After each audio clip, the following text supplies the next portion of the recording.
Hello students, how are you? I hope you are doing well. So today is next session on permutation and combination. It is very important session. So I won't say this session we have all completed so far were not important, those were also important, but today we have to understand the correlation between permutation and combination and fundamental principles of counting.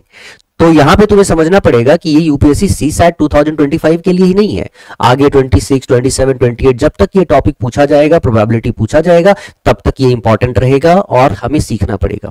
केवल UPSC के लिए नहीं, public service commission जो state PCS होता है या किसी और भी एग्जाम्स में जहां जहां परमुटेशन कॉम्बिनेशन आ रहा है वो हर जगह, चाहे वो कैट ही क्यों ना हो, कैट का ही पेपर क्यों ना हो, ठीक है। तो ये ध्यान रखना। चलो आज एक काम करते हैं, थोड़ा डीपली समझते हैं। तो ये जो सुने हो ना फंडामेंटल प्रिंसिपल्स ऑफ काउंटिंग, ये फंडामेंटल प्रिंसिपल्स ऑफ काउंटिंग क्या है बच्चे? तो fundamental principles of counting, permutation and combination, ये सब आपस में लिंक्ड है, ठीक है। तो आप एक बार समझ जाओगे ना, आपको उसके बाद प्रॉब्लम नहीं होगी। मैं थोड़ा सा ना इसको एलैबोरेट करता हूं। तो आगे बढ़ने से पहले, परमुटेशन एंड कॉम्बिनेशन में आगे बढ़ने से पहले, जैसा कि मैं पहले ही समझा चुका हूं कि क्या होता है परमुटेशन, क्या होता है कॉम्बिनेशन, तो पहले लिंक करना हम लोगों को आना चाहिए, है ना। पहले ही एग्जाम्पल दे भी चुका हूं मैं, तो ऐसा कुछ नया एग्जाम्पल नहीं लगेगा, लेकिन ये बात जरूर है कि मजा आने वाला है आज आपको अच्छे से समझना। परमुटेशन और कॉम्बिनेशन को एक बार और मैं डिफाइन करने जा रहा हूं और कोरिलेट करने जा रहा हूं, और उसके बाद फंडामेंटल प्रिंसिपल्स ऑफ काउंटिंग से इसको रिलेट करेंगे। समझना बेटा, देखो परमुटेशन ये हो गया, here it is combination, combination है ना, ऑलरेडी डिफाइन कर चुका हूं मैं, एक बार लिख देने में कोई बुराई नहीं है। Number of ways of arrangement, number of ways of arrangement of n different things,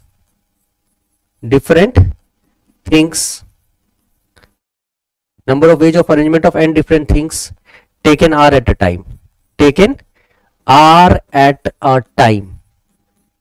time is given by, मैंने दो बातें लिखाई थी यहां पे, is given by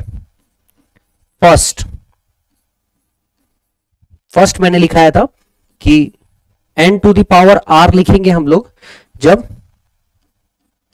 no restrictions imposed, है ना, लिखाया था मैंने। दूसरा NPR मैंने लिखाया था जहां पे n factorial upon n minus r factorial है।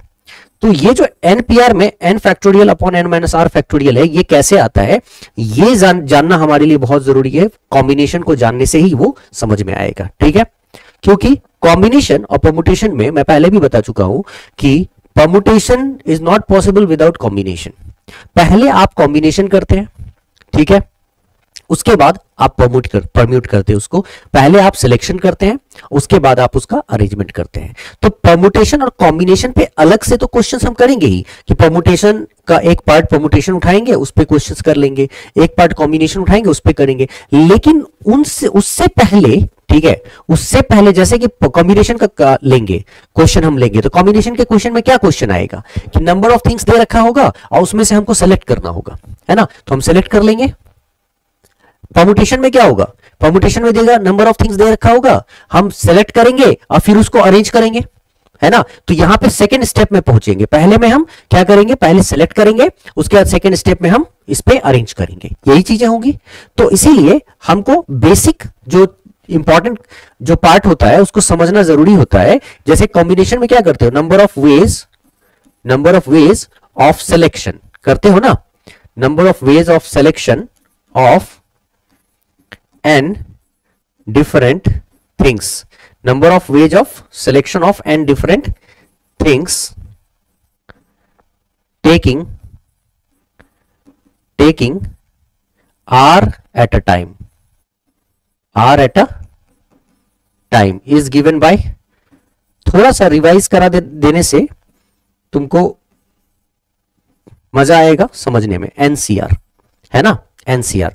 अब सुनो मेरी बात को, कॉन्सेप्ट में पहले मैं इसका एग्जाम्पल दे चुका हूं, एक एग्जाम्पल अभी और देना सिखाना चाहता हूं तुम्हें, ठीक है। जैसे सीखना,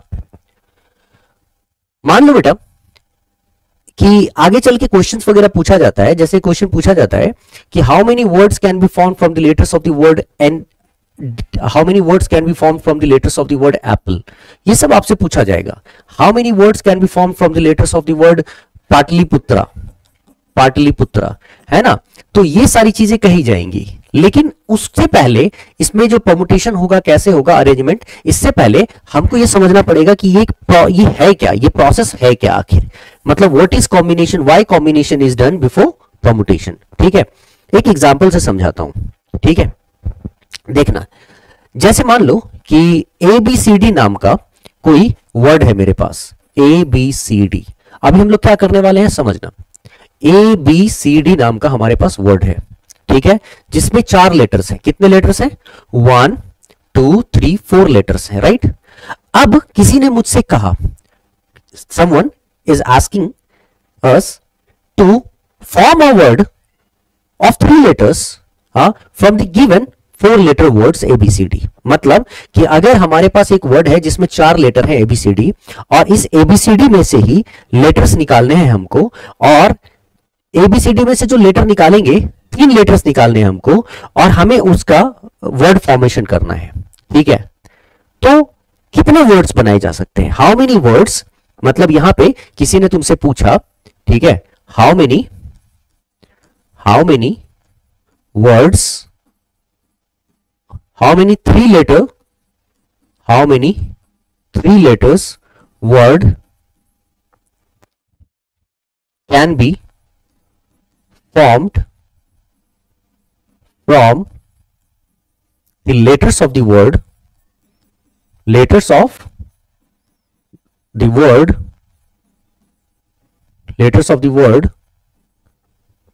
ABCD।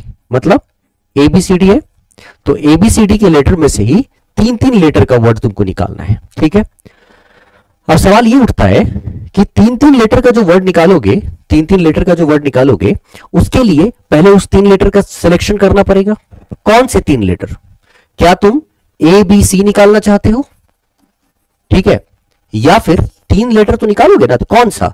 या तो तुम ABC निकालोगे, ठीक है, या तुम BCD निकालोगे, BCD निकालोगे, ऐसे ही करोगे ना। तो कौन सा 3 लेटर? तो तुम्हें पहले यह पता करना पड़ेगा कि तुम्हें सिलेक्शन से पता करना पड़ेगा कि कौन से 3 लेटर और कितने तरह के 3 लेटर यहां पे निकाले जा सकते हैं। मतलब ये कि यहां पे 4 लेटर्स है तुम्हारे पास, तो 3 लेटर का वर्ड जो निकालोगे ABC BCD, तो कितने तरह के 3 लेटर्स निकाल सकते हो? ABC निकाल सकते हो, BCD निकाल सकते हो, ACD निकाल सकते हो, तो तुम कितने तरह से ये निकाल पाओगे, है ना। तो उसके लिए पहला काम करना पड़ेगा सिलेक्शन। मतलब कि आपको 4 लेटर्स दिया हुआ है, 4 लेटर में से आपको 3 लेटर का सिलेक्शन करना है। तो कैसे सिलेक्शन करेंगे? तो आपको करना क्या पड़ेगा? कॉम्बिनेशन।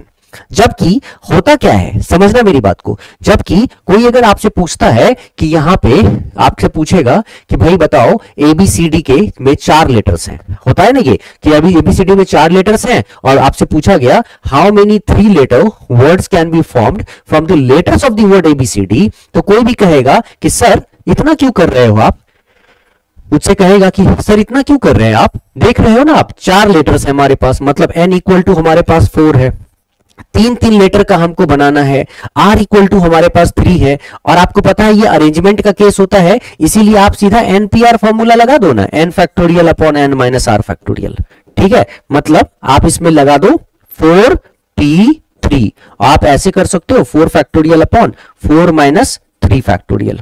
ठीक है, और इससे क्या हो जाएगा, ठीक 4 माइनस 3 फैक्टोरियल, इससे क्या हो जाएगा, तो इससे ये होगा कि यहां पे हो जाएगा 4 फैक्टोरियल और यहां पे 1 फैक्टोरियल, तो 4 फैक्टोरियल इक्वल टू 24 वर्ड्स। अपने आप 24 वर्ड्स बन जाएगा, 3 लेटर से 24 वर्ड्स बनेगा, और बिल्कुल ये सही है, इसमें कोई दिक्कत भी नहीं है ना। लेकिन ये क्या प्रोसीजर कैसे हुआ, NPR कैसे यहां तक आया, ये मैं आज सिखा दूंगा, और फिर लाइफ में कभी नहीं भूलोगे। ठीक है, कि ये जो कॉम्बिनेशन और परमुटेशन के बीच जो अंतर है, डिफरेंस है, वो क्या है। तो परमुटेशन और कॉम्बिनेशन के जो बीच डिफरेंस है वो ऑर्डर ऑफ अरेंजमेंट का और ऑर्डर ऑफ सिलेक्शन का, मतलब सिलेक्शन और अरेंजमेंट में एक बड़ा डिफरेंस है बच्चे। इसमें क्या होता है, order of arrangement is important. हाँ, ऑर्डर इज इंपॉर्टेंट, ठीक है, इंपॉर्टेंट। इसमें order is not important, not important. अभी समझाऊंगा, ऑर्डर इज नॉट इंपॉर्टेंट। ठीक है बच्चे, इन दोनों के बीच का अंतर समझ लो। Order of arrangement is important but order of selection is not important. Order of selection is not important. तो अभी ये चीज तुमको यहां समझना है कि ये तो समझ आ गया कि हाँ भाई 24 वर्ड्स बनेगा, डायरेक्ट सवाल था, डायरेक्ट हमने आंसर कर दिया। लेकिन मैं डायरेक्ट करना नहीं चाहूंगा, क्योंकि डायरेक्ट कर दूंगा तो फिर मजा क्या आएगा, फिर सीखोगे क्या, है ना। तो सीखने के पर्पस से सबसे पहले तुम्हें यह समझना पड़ेगा कि पहले ये जो एबीसीडी हमारे पास n इक्वल टू 4 है, एबीसीडी में n इक्वल टू हमारे पास क्या है, n इक्वल टू 4 है, उसमें से तीन तीन लेटर्स तुम्हें सेलेक्ट करने हैं। मतलब तुम जो ये जो वर्ड बनाओगे ना 3 लेटर्स के, तो पहले 3 लेटर्स का सिलेक्शन करो। तो r इक्वल टू क्या हो गया 3, बिकॉज n टोटल 4 है, 3 लेटर का सिलेक्शन करने वाले हो, तो r इक्वल टू 3 हो गया। और सिलेक्शन कैसे करते हैं, तो सिलेक्शन करते हैं एनसीआर फॉर्मूला से। एनसीआर फॉर्मूला का मतलब n factorial upon n minus r factorial into r factorial. तो मैंने जब सिलेक्शन किया यहां पे, तो मैंने लिखा 4c3, तो 4c3 में आया 4 factorial upon 4 minus 3 factorial into 3 factorial. फिर क्या आता है 4 factorial upon 4 minus 3 is 1 factorial into 3 factorial. अच्छा, 4 फैक्टोरियल होता है 24 अपॉन 3 फैक्टोरियल होता है 6, तो 6 4 जा कितने सिलेक्शंस हो गए, कितने सिलेक्शंस, 4 सिलेक्शंस। कहने का मतलब अगर हमारे पास 4 लेटर्स हैं और 4 लेटर्स में हमें 3 लेटर का सिलेक्शन करना है, तो हमारे पास 3 लेटर के 4 सिलेक्शंस होंगे, और 4 सिलेक्शंस कुछ इस तरह के होंगे, मतलब ए बी सी डी, ठीक है। उसके बाद ए बी डी, ठीक है, और उसके बाद ए सी डी, ठीक है। देखो ए कितनी बार है, 1 2 3, बी कितनी बार 1 2 3, सी 1 2 3 और डी 3 बार। ये 4 सिलेक्शंस हो सकता है, मतलब आप 4 आपके पास लेटर वर्ड है, उसमें से 3 लेटर का अगर आप सिलेक्शन करना चाहते हैं, तो 3 लेटर का ऐसे सिलेक्शन हो सकता है। 4 सिलेक्शंस, क्योंकि 4c3 करोगे तो out of 4 3 letter can be selected in 4 ways, और ये रहा 4 ways, ABC BCD ABD ACD, ठीक है। अब सुनना मेरी बात को, जब हमने इनका सिलेक्शन कर लिया, ठीक है, मैं यहां पे लिख रहा हूं, देखते जाना। जब हमने इनका सिलेक्शन कर लिया एबीसी का, ठीक है, ए बी सी, ठीक, या फिर हमने बी सी डी का, बी सी डी, या फिर हमने A B D A C D, A B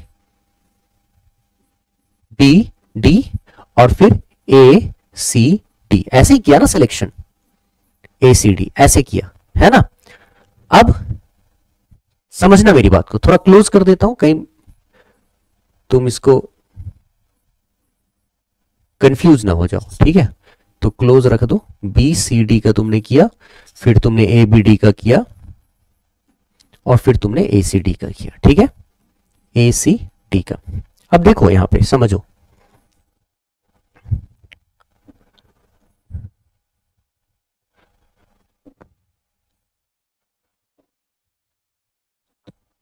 ठीक है, देखना बेटा। अब तुमने नोटिस किया कि जब तुमने एनसीआर फॉर्मूला लगाया, 4c3, तो 4 में 3 लेटर का सिलेक्शन 4 तरीके से हुआ, और तुमने चारों तरीकों को यहां लिख दिया, ठीक है। बट ये इसमें ऑर्डर ऑफ सिलेक्शन का कोई इंपॉर्टेंस था, मतलब कि तुमने यहां से ए बी सी चूज किया, अगर तुम इसको सी बी ए ही लिख दोगे तो क्या ही फर्क पड़ेगा। मतलब अगर मैं इसको जहां पे ए बी सी रख रहा हूं, अगर मैं इसके जगह पे सी बी ए कर लेता, सी को पहले सेलेक्ट कर लेता, बी को बाद में और फिर ए को बाद में, ठीक है, तो सिलेक्शन में उससे क्या फर्क पड़ेगा, ठीक है। अब यहां पे मान लो किसी इंडियन टीम का सिलेक्शन हो रहा है, पहले हम विराट कोहली का सिलेक्शन करते हैं, फिर हम रोहित शर्मा का करते हैं, और फिर हम बुमराह का सिलेक्शन करते हैं, या फिर पहले बुमराह का नाम ले लेते हैं, लिख लेते हैं नंबर पे, फिर विराट कोहली का, क्या फर्क पड़ता है उससे, है ना। सिलेक्शन में तो सबको आना ही है। इसीलिए इसमें ऑर्डर ABC का, CBA का, ठीक है, ऑर्डर का कोई इंपॉर्टेंस नहीं है। और इसीलिए हम लोगों ने यहां पे, ठीक है, यहां पे लिख लिया, यहां पे आराम से समझा दिया मैंने तुम्हें कि order of selection is not important. ठीक, यहां तक समझ में आ गया। तो अभी तक हम लोगों ने क्या किया, अभी तक हमने देखा कि हमारे पास एक वर्ड था, 4 लेटर का वर्ड था, 3-3 लेटर का सिलेक्शन करना था। और जब 3-3 लेटर वर्ड का बनाना है, मतलब पहले क्या करना है, 3-3 लेटर वर्ड बनाना है हम लोगों को, तो पहले हम 3 लेटर का सिलेक्शन करें। तो 3 लेटर के जब हमने सिलेक्शंस किए तो ABC सेलेक्ट हुआ, BCD हो सकता है, ABD हो सकता है, ACD हो सकता है। अब जब हमने 4 अलग अलग सिलेक्शंस कर लिया, तो जब हम सिलेक्शन कर लेते हैं, पहला क्या किया हमने, कॉम्बिनेशन कर लिया। तो जब हमने सिलेक्शन कर लिया, तो सिलेक्शन करने के बाद अब जब हम इसका परमुटेशन करेंगे, अरेंजमेंट करेंगे, तो देखो तो अरेंजमेंट करने पे क्या आ रहा है, ABC के बाद अरेंजमेंट होगा तो ACB भी होगा, अब उसके बाद BCA भी होगा, उसके बाद BAC भी होगा, उसके बाद CAB भी होगा, उसके बाद CBA भी होगा। कितने अरेंजमेंट्स हो गए, 6 अरेंजमेंट्स हो गए। इसका मतलब यह था कि आपने जब एक सिलेक्शन किया था, तो उस एक सिलेक्शन से आपने 6 वर्ड्स बना दिए 3-3 लेटर के। लेकिन कब, जब आपने सेलेक्ट किया था ABC। तो जब आपने ABC सेलेक्ट किया था, तो उस ABC को सेलेक्ट करने पे आपने ABC को सेलेक्ट करने पे आपने जब उसमें हेर फेर किया ना, उसके अरेंजमेंट में A, B और C के ऑर्डर को चेंज किया ना, A को पहले लेकर चले गए, B को बाद में, A को पहले रहने दिया, ठीक है, B और C को चेंज कर दिया, B को लास्ट कर दिया, C को पहले कर दिया। देखो B और C चेंज हुआ, एक नया वर्ड बन गया। ठीक है, अब क्या किया, A को लास्ट कर दिया, C को छोड़ दिया, B को पहले कर दिया, नया वर्ड बन गया। तो कहने का मतलब यहां ऑर्डर जो चेंज हो रहा है ना, ऑर्डर जैसे जैसे पोजीशन चेंज हो रहा है वैसे वैसे वर्ड चेंज हो रहा है। तो हमने क्या नोटिस किया कि सिलेक्शन जब हम कर रहे थे ABC का, तो A पहले किया, B बाद में किया, C बाद में किया, उससे कोई फर्क नहीं पड़ा। लेकिन जब हमने अरेंजमेंट को चेंज किया तो वर्ड्स हमको सब चेंज होता नजर आ रहा है। ये वर्ड अलग हो जाएगा, ये अलग हो जाएगा, ये अलग हो जाएगा, ये अलग हो जाएगा, ये अलग हो जाएगा। तो इसका मतलब ये हुआ कि हमने जब एक सिलेक्शन किया था तो उस एक सिलेक्शन पे हमारे पास 6 डिफरेंट वर्ड्स बने। एक सिलेक्शन पे हमारे पास 6 डिफरेंट वर्ड्स बने। तो सेम चीज अगर मैं यहां पे प्ले करूं, सेम चीज अगर मैं यहां पे देखूं, तो देखो तो BCD को अगर हम करेंगे तो BDC, ठीक है, DBC, DCB, CBD और CDB, फिर से 6 आ गया। हाँ, और इस तरह से करते करते जब हम यहां पे भी करेंगे, यहां पे भी करेंगे, ठीक है, तो ये भी 6 आएगा, और हम यहां पे करेंगे तो ये भी 6 आएगा। कितने हो गए बच्चे? तो हमने देखा 6 6 6 6। एक तरह से सबको अगर मैं जोड़ूं, ठीक है, तो जोड़कर क्या होता है, 6 + 6 + 6 + 6 जोड़कर टोटल 24 आता है। और इसको हम कह सकते हैं एक अलग लैंग्वेज में, दूसरे लैंग्वेज में हम कह सकते हैं it is fundamental principles of counting. It is fundamental principles of counting, है ना। लेकिन छोड़ो प्रिंसिपल्स ऑफ काउंटिंग, अभी जो हम समझना चाहते हैं उस पर फोकस करते हैं। तो फंडामेंटल प्रिंसिपल्स ऑफ काउंटिंग में अगर ये 24 हो गया, ठीक है, अब इसी को फंडामेंटल प्रिंसिपल्स ऑफ अगर मल्टीप्लीकेशन में दिखाना चाहते हैं, तो एक सिलेक्शन से जब हमने 3 लेटर्स का, एक 3 लेटर का सिलेक्शन किया तो उससे हमको 6 वर्ड्स बने। तो अगर ऐसे ऐसे अगर हमने 4 सिलेक्शंस किए तो सीधा 6 × 4 कर दिया तो 24 सिलेक्शंस हो गए। 24 तो भी हमको 24 वर्ड्स बना। तो ऊपर देखो ना, ये सब ऐड हो रहा है अलग अलग, तो फंडामेंटल प्रिंसिपल्स ऑफ एडिशन कह लो। अगर ये मल्टीप्लाई हो रहा है तो इसका मल्टीप्लिकेशन कह लो, है ना। तो इसको ब्रॉड पर्सपेक्टिव में हम बाद में देखेंगे। अभी बस समझने वाली बात ये थी कि हम लोगों ने क्या किया, हमने पहले सिलेक्शन किया, हमने यहां से 4 लेटर में से पहले 3 लेटर का सिलेक्शन किया। सिलेक्शन हमने 4 तरीके से किया, 1 तरीका, 2 तरीका, 3 तरीका, 4 तरीका, जिसमें ऑर्डर ऑफ अरेंजमेंट का कोई इंपॉर्टेंस नहीं था। लेकिन जब हमने किसी एक को चूज किया, ठीक है, जब हमने किसी एक को चूज किया तो उसको चूज करने के बाद जब हमने इसका अरेंजमेंट किया ना, तो 3 लेटर के कितने वर्ड्स बन गए? 6 वर्ड्स बन गए। फिर दूसरे वाले का को किया तो कितने बन गए? 6 बन गए। इस तरह से 24 वर्ड्स बन गए। ठीक है, तो इसका मतलब कि पहले हमने किया सिलेक्शंस, ठीक है, और फिर बाद में हमने किया अरेंजमेंट, है ना। अब इसी को अगर मैं ठीक तरीके से समझाऊं तुम्हें, तो यहां देखो तो बेटा, परमुटेशन का जो फॉर्मूला है NPR equal to n factorial upon n minus r factorial कैसे बनता है, इसको अगर तुम समझना चाहते हो तो तुम समझो। पहले तुमने यहां पे किया 4C3, ठीक है। अगर मैं यहां पे देखता हूं फॉर्मूला को ठीक से समझा जाए, तो पहले तुमने किया 4C3 करने पर टोटल नंबर ऑफ सिलेक्शंस कितने आ गए? 4। तो टोटल नंबर ऑफ सिलेक्शंस तुम्हारे आ गए 4, ठीक है। बट आपको पता है कि हर सिलेक्शन का, ठीक है, हर सिलेक्शन का अरेंजमेंट होता है 6। हर सिलेक्शंस का अरेंजमेंट क्या होता है? 6। और जब हर सिलेक्शन का अरेंजमेंट 6 होता है तो 6 क्या होता है? 6 यहां होता है 3 फैक्टोरियल, है ना। 6 कैसे आया होगा? 3 लेटर्स हैं, 3 लेटर्स को अगर अरेंज करेंगे तो 3 फैक्टोरियल वेज में होगा, है ना, 3 फैक्टोरियल वेज में।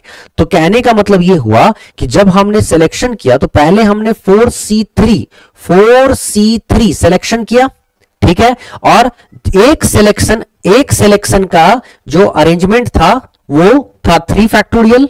एक सिलेक्शन का अरेंजमेंट था 3 फैक्टोरियल। तो हमने जैसे ही इसमें मल्टीप्लाई कर दिया 3 फैक्टोरियल से, तो देखो तो क्या आ गया, ये 4C3 आया 4 factorial upon 4 minus 3 factorial into 3 factorial, और यहां पे आया into 3 factorial. 4C3 equal to 4 factorial upon 4 minus 3 factorial into 3 factorial, और यहां पे मल्टीप्लाई 3 फैक्टोरियल। अब तुम देखो तो अगर ये 3 फैक्टोरियल मैं कैंसिल आउट करूं तो यहां पे क्या बचता है? 4 फैक्टोरियल अपॉन 4 माइनस 3 फैक्टोरियल। और 4 फैक्टोरियल अपॉन 4 माइनस 3 फैक्टोरियल का मतलब क्या होता है? 4 फैक्टोरियल अपॉन 4 माइनस 3 फैक्टोरियल का मतलब होता है n factorial upon n minus r factorial. और n factorial upon n minus r factorial का मतलब क्या होता है? इसका मतलब होता है NPR। देखो यहां पे NPR 4P3 जब हमने लगाया तो 4 फैक्टोरियल अपॉन 4 माइनस 3 फैक्टोरियल। देखो 4 फैक्टोरियल अपॉन 4 माइनस 3 फैक्टोरियल, इसका क्या मतलब हुआ? इसका मतलब हुआ कि जब आपने कॉम्बिनेशन किया ना, ठीक है, when you have gone through the means you have taken this route, when you have selected 4C3 3 letters out of 4 letter given word, you can select it in 4C3 ways, और 4C3 veg select किया, और यहां पे 3 है ना, R3 है, और इसको अरेंज करने के लिए पहले आपने सेलेक्ट किया 4 तरीके से, और हर एक वर्ड को 3 फैक्टोरियल तरीके से। 3 फैक्टोरियल क्यों? क्योंकि यहां पे 3 का सिलेक्शन हो रहा है, R एट अ टाइम। तो 3 फैक्टोरियल से जैसे ही आपने मल्टीप्लाई किया, you have already obtained your NPR formula. तो ये इसीलिए पहले सिलेक्शन किया, उसमें उतने ही जितना R एट अ टाइम आप ले रहे हो ना, R फैक्टोरियल से जैसे ही मल्टीप्लाई करते हैं ये कन्वर्ट हो जाता है NPR के फॉर्मूला में। और इसीलिए मैं ये चीज आपको बार बार समझा चुका हूं कि जब भी आपको कोई भी NPR का फॉर्मूला लिखना होता है ना, तो पहले आप करते हो सिलेक्शन NCR, ठीक है, NCR, और इसमें मल्टीप्लाई जैसे ही करोगे R फैक्टोरियल से, ये बन जाएगा NPR, है ना, NPR। इसी तरीके से पहले, so you have first selected and then you have first selected in this way NCR using NCR formula and then arranged in R factorial ways. So NCR multiply R factorial had given you NPR, ठीक है। तो आज के बाद से मुझे लगता है तुमको समझने में कोई दिक्कत नहीं होगी। R फैक्टोरियल था ही, और जैसे ही R फैक्टोरियल यहां पे किया, ये दोनों कैंसिल आउट हुआ, तभी तो बना ना n factorial upon n minus r factorial, equal हो गया दोनों। तो पहले परमुटेशन से पहले क्या करेंगे?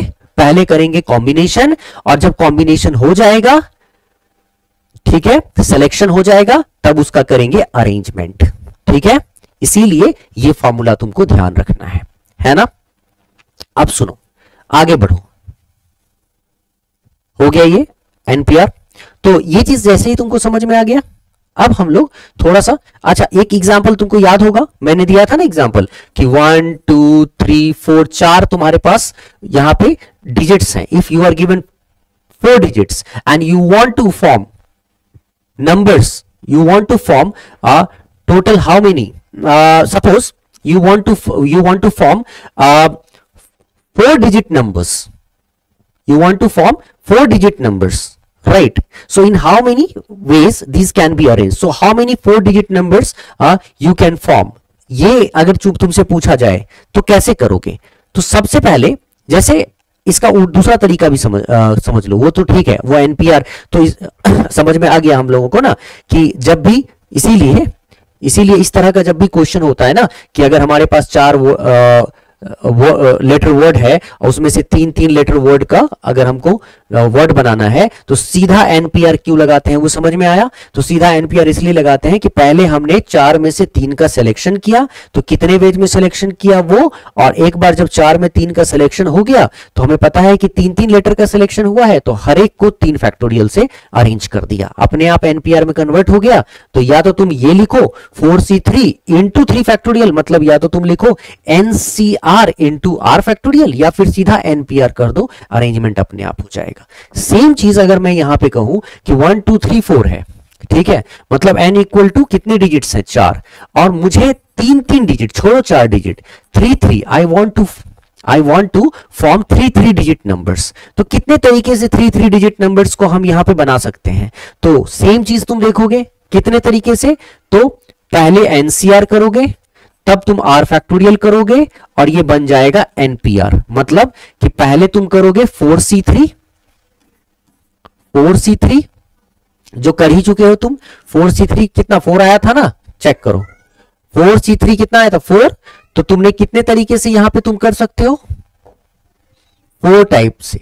तो 4 में कौन कौन सा हो सकता है? पहले 1 2 3 हो सकता है, समझना, पहले 1 2 3 का सिलेक्शन हो सकता है, या फिर 2 3 4 का हो सकता है, या फिर 1 3 4 का हो सकता है, या फिर 1 2 4 का हो सकता है, यही हो सकता है ना। तो अब मैं सबके यहां पे ये चीज अगर फिर से देखूं, तो ये मैं पहले बता चुका हूं तुम लोगों को, आई होप तुमको अब समझ में आ ही गया होगा, ठीक है ना। तो मैंने 4 सिलेक्शंस देखा, और 4 सिलेक्शंस करने के बाद सबके अगर मैं अरेंजमेंट करूं तो 1 2 3, ठीक है, 1 3 2 2 1 3 2 3 1 3 1 2 3 2 1 6 नंबर्स बन गए। मतलब अगर तुमने यहां पे सिलेक्शन किया 1 2 3 4 में से पहले 1 2 3, तो तुम 1 2 3 सेलेक्ट करो या 2 1 3 सेलेक्ट करो, इससे कोई फर्क नहीं पड़ेगा। लेकिन जब अरेंजमेंट आएगा ना, सिलेक्शन में पहले ये किया फिर ये किया या फिर ये किया, उससे कोई फर्क नहीं पड़ा। लेकिन जब अरेंज करना पड़ा, अरेंज का मतलब होता है when you have exchange the positions और when you have started interchanging the positions, ठीक है। जब बदलना शुरू करोगे तो 1 2 3 के जगह पे 1 3 2 कर दिया, तो ये क्या था 123 नंबर था, ये एक नंबर था 123, और यहां देखो नंबर बदल गया 132 हो गया। मतलब जैसे ही आपने पोजीशन में बदलाव किया ना, ठीक है, पोजीशन में बदलाव किया, ठीक है, नंबर ही बदल गया, एक नया नंबर आ गया, ठीक। यहां पे वो चीज नहीं था कि जब सिलेक्शन कर रहे थे तो पहले 1 का सिलेक्शन किया, 2 का किया या 3 का किया, या फिर पहले 3 का किया फिर 2 का 1 का, तो सिलेक्शन के समय कोई फर्क नहीं पड़ा। लेकिन अरेंजमेंट के समय फर्क पड़ा, क्योंकि ऑर्डर ऑफ अरेंजमेंट का यहां पे इंपॉर्टेंस है, क्योंकि ऑर्डर चेंज हुआ, नंबर चेंज हो गया। देखो यहां पे ऑर्डर चेंज हुआ, 2 यहां, 1 बीच में, 3 लास्ट में, देखो नंबर चेंज हो गया, 213 हुआ ना।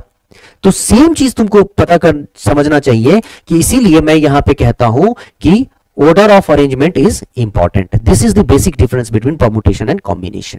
ठीक है, तो अगर समझ गए तुम, तो ये बात तो कंफर्म हो गई कि 4c3 से 4 था, ऑर्डर ऑफ अरेंजमेंट 1 में 6, तो चारों के चारों में 6 बनेंगे, यहां भी 6 बनेगा, यहां भी 6 बनेगा, यहां भी 6 बनेगा। तो सीधा सीधा अगर मैं 4c3, मतलब अगर हमको ये देखना है कि how many numbers can be formed, how many 3 digit numbers can be formed from given 4 digits here. तो पहले तो 3 digit का just select 3 digit out of 4, select 3 digit out of 4 total digit, and then this 3 digit will be, this 3 digit will be arranged in 3 factorial ways. और इसीलिए 4c3 into 3 factorial को सीधा अगर मैं 4p3 कर दूं तो I'll be getting the same answer, that is 24 numbers. ठीक है ना? मुझे लगता है ये जो बेसिक डिफरेंस है ना परमुटेशन और कॉम्बिनेशन का, वो तुम समझ पाए होगे. चलो अब चलते हैं हम लोग फंडामेंटल प्रिंसिपल्स ऑफ काउंटिंग में, थोड़ा सा इसको समझो. फंडामेंटल प्रिंसिपल्स ऑफ काउंटिंग में बेसिकली जो तुमको समझाया जाता है,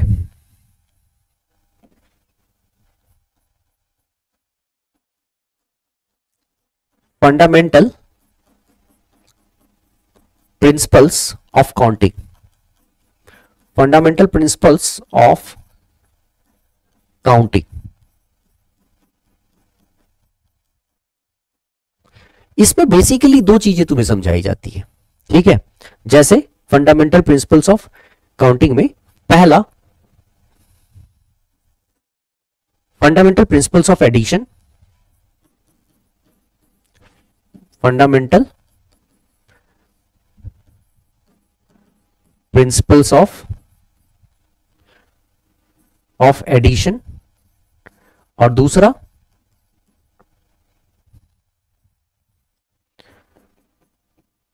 फंडामेंटल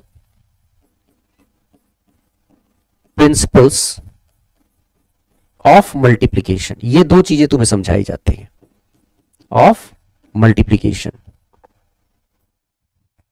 ठीक है, बहुत ही बेसिक अगर समझना चाहते हो तो कैसे समझाया जाता है, देखो एडिशन को समझ लो.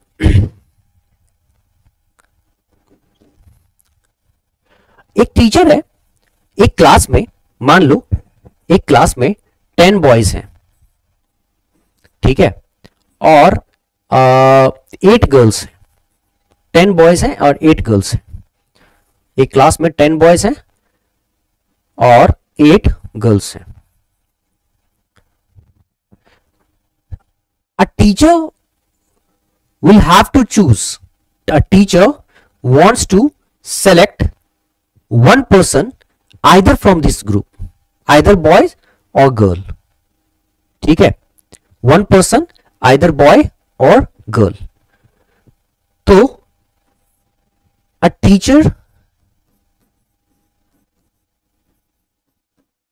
wants to select one person, select one person either one person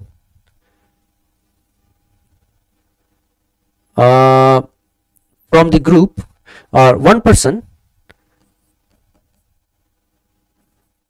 either boys or girl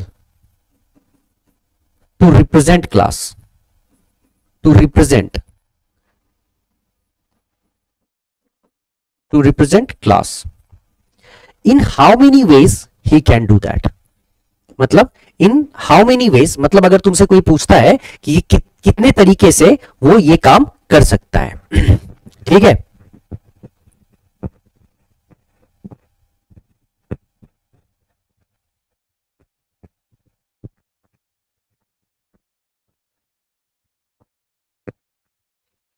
ठीक है. अ टीचर, ठीक है, a teacher wants to select one person either boys or girl, either boy or girl to represent, रुको रुको रुको, हाँ, either boy or girl to represent the class. तो in how many ways he can do that? In how many ways he can do that, he can do that. देखो बेटा ध्यान से सुनना मेरी बात को. क्वेश्चन बड़ा ही सिंपल है. एक क्लास है, उस क्लास में 10 बॉयज हैं और इसमें 8 गर्ल्स हैं और तो उसमें से एक स्टूडेंट को सेलेक्ट करना है, एक स्टूडेंट को, ठीक है, ध्यान से सुनना, एक स्टूडेंट को सेलेक्ट करना है, either he can be boy or she can be girl, right? So in how many ways that one student can be selected from these two groups? तो देखो इसमें होता क्या है कि अगर नंबर ऑफ सिलेक्शंस पता करना है तुम्हें, तुम इस चीज को समझोगे तो तुम्हें यह समझ आएगा कि if he wants to select only one ना, तो how among the groups of boys, in how many ways boy can be selected, one boy can be selected? तो यहां पे 10 बच्चे लड़के हैं, तो कोई भी एक लड़का तुमको सेलेक्ट करना है, कोई भी एक लड़का सेलेक्ट करना है, तो 10 में से कोई भी एक सेलेक्ट हो सकता है। तो 10 तरीके हैं ना इसको सेलेक्ट करने के, ठीक है? तो अगर मान लो तुम लड़कों में से किसी एक को सेलेक्ट करना चाहते हो, ठीक है, लड़कों में से किसी एक को सेलेक्ट करना चाहते हो, तो 10, ठीक है, 10th तरीका है एक लड़का को सेलेक्ट करने का। लेकिन ये जरूरी थोड़ी है कि एक लड़का सेलेक्ट हो, ठीक है? A teacher wants to select one person, one student लिख लो यहां पे, तो either from either boy or girl to represent the class, in how many ways can he can do that? तो इसका मतलब ये हुआ कि या तो वो लड़का चूज करेगा, तो लड़का को चूज करेगा तो लड़कों वाले ग्रुप में से चूज करेगा, तो 10 लड़के एक ग्रुप में हैं, तो 10 तरीके में से कोई भी चूज, में से 10 में से कोई भी एक चूज हो सकता है, सेलेक्ट हो सकता है। लेकिन अगर लड़का नहीं सेलेक्ट हुआ, उसके जगह पे लड़की का भी सिलेक्शन हो सकता है ना, तो लड़की के ग्रुप में कितनी लड़कियां हैं? 8 लड़कियां हैं। तो जब 8 लड़कियां हैं तो 8 में से कोई एक सेलेक्ट हो सकती है, तो कितने तरीके से? 8 में से कोई एक सेलेक्ट हो सकती है, तो 8 तरीके हो गए ना, ठीक है? चाहे ए सेलेक्ट हो, अनीता सेलेक्ट हो, या विनीता सेलेक्ट हो, चाहे प्रिया सेलेक्ट हो कि पूजा सेलेक्ट हो, जो भी हो, लेकिन 8 ऐसे सिलेक्शंस हो सकते हैं। तो इस कंडीशन में प्लस का साइन तुम डालोगे, क्योंकि 10 सिलेक्शंस किसके होंगे? 10 total 10 selections, number of veg 10 boys है, तो 10 वेज में आप एक बॉय को सेलेक्ट करोगे, और 8 गर्ल्स हैं तो प्लस कर दो, 8 वेज में 8 में से किसी एक गर्ल्स को सेलेक्ट करोगे, तो या तो आपने बॉय सेलेक्ट किया या तो आपने गर्ल सेलेक्ट किया, लेकिन आपके पास टोटल जो नंबर ऑफ वेज होंगे सो 18 होंगे, 18 वेज होंगे। इस चीज को समझना है तुमको, 18 वेज होंगे। लेकिन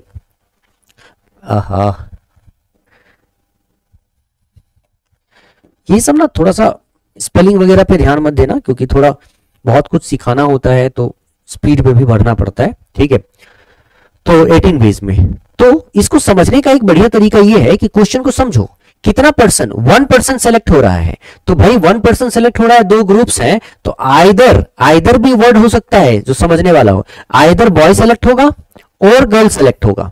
तो आइदर वाले केस में आइदर बॉय सेलेक्ट हुआ और गर्ल सेलेक्ट हुआ, होगा तो कोई एक ना, ठीक है? तो उस कंडीशन में आइदर बॉय सेलेक्ट होगा तो 10 में से कोई एक होगा, तो 10 वेज बॉय का हो गया, और गर्ल सेलेक्ट होगी, या तो लड़का सेलेक्ट होगा तो 10 में से एक होगा, तो 10 तरीका हुआ, या फिर कोई लड़की सेलेक्ट होगी तो 8 में से एक लड़की सेलेक्ट होगी तो 8 तरीका हुआ, इसीलिए दोनों को जोड़ा तो इसका 18 वेज हो गए। तो आइदर वाला जो वर्ड होता है ना, ये भी इंपॉर्टेंट है कि आपको समझना पड़ेगा, आइदर दिस और फ्रॉम और दैट, है ना? अच्छा, अब फंडामेंटल प्रिंसिपल्स ऑफ मल्टीप्लीकेशन क्या कहता है? फंडामेंटल प्रिंसिपल्स ऑफ मल्टीप्लीकेशन कहता है कि अगर हमारे पास 10 बॉयज हैं और 8 गर्ल्स हैं, a teacher wants to select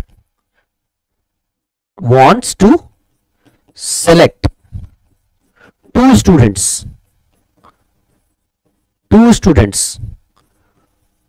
try to understand, 2 students, 1 boy and 1 girl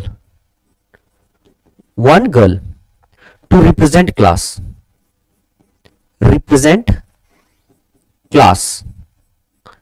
In how many ways he can do that? In how many ways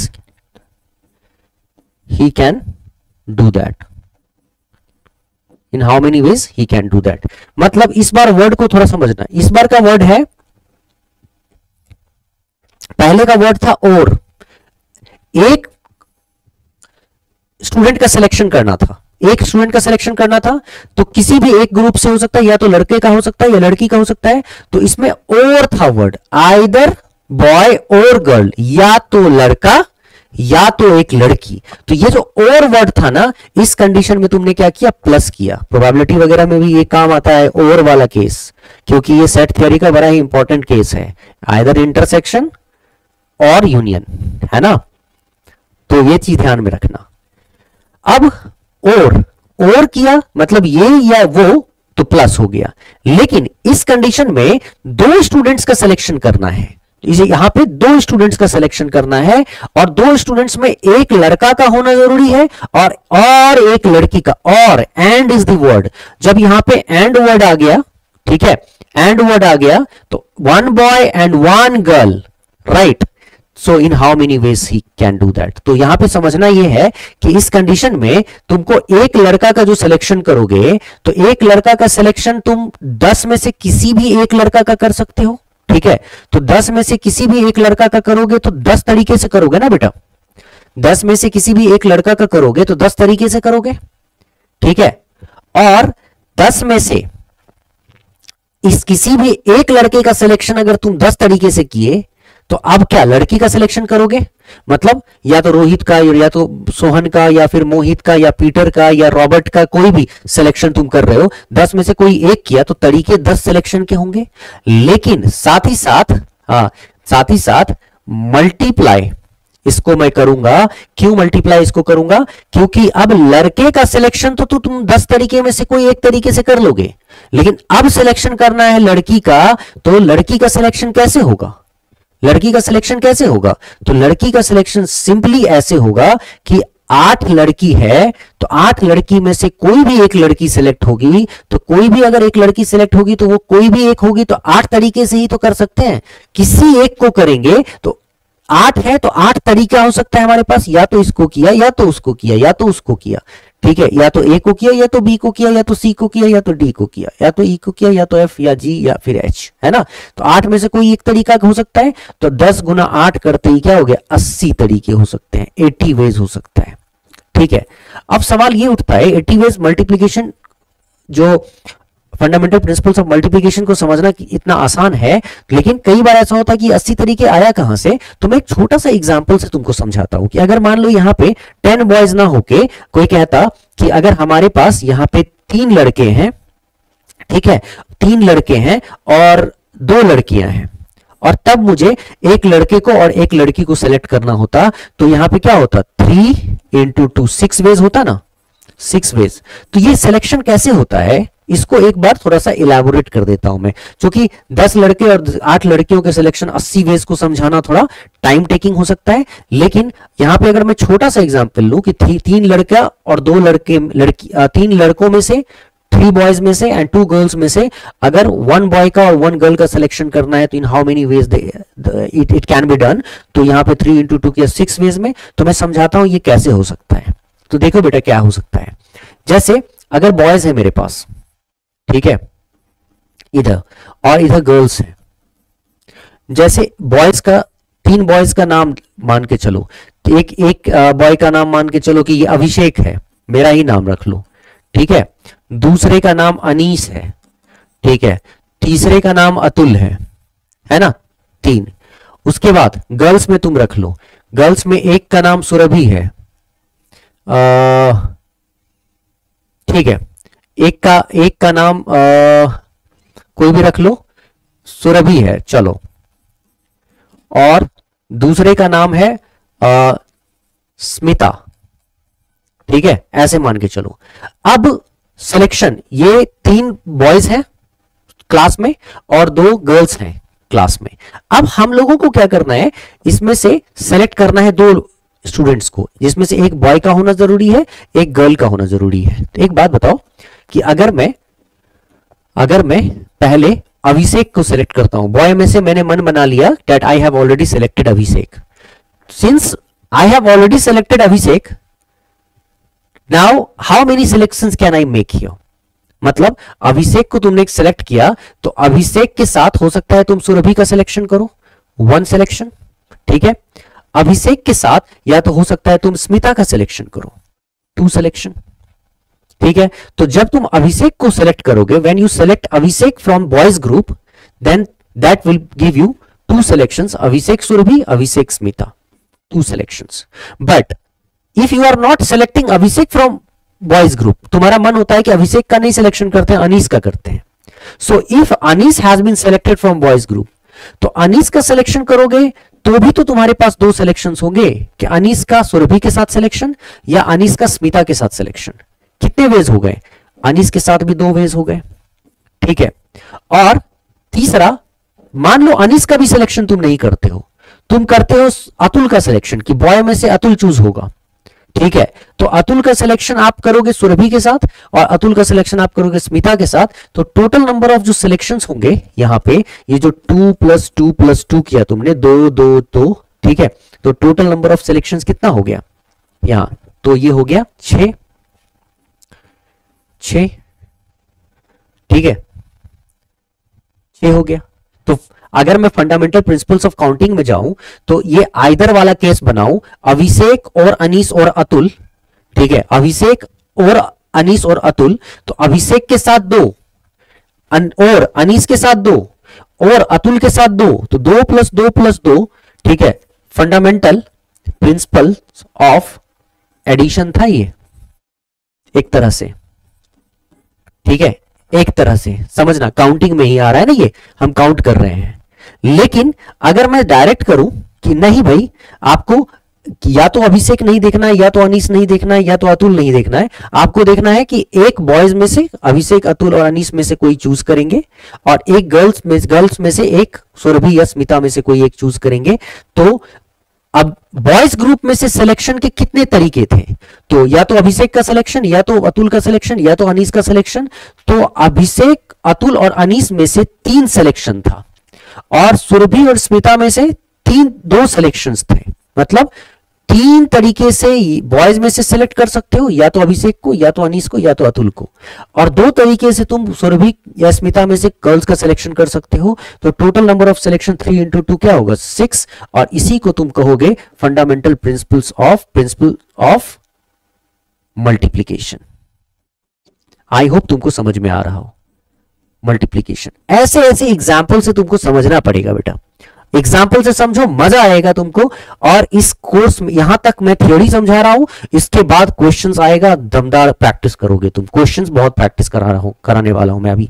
ठीक है, पहले लेकिन इसके बेसिक्स को फोड़ फाड़ दो पकड़ के अच्छे से, कि समझ लो इसको, पूरे बेसिक में घुस जाओ. ठीक, एग्जाम्पल और मैं तुम्हें देता हूं.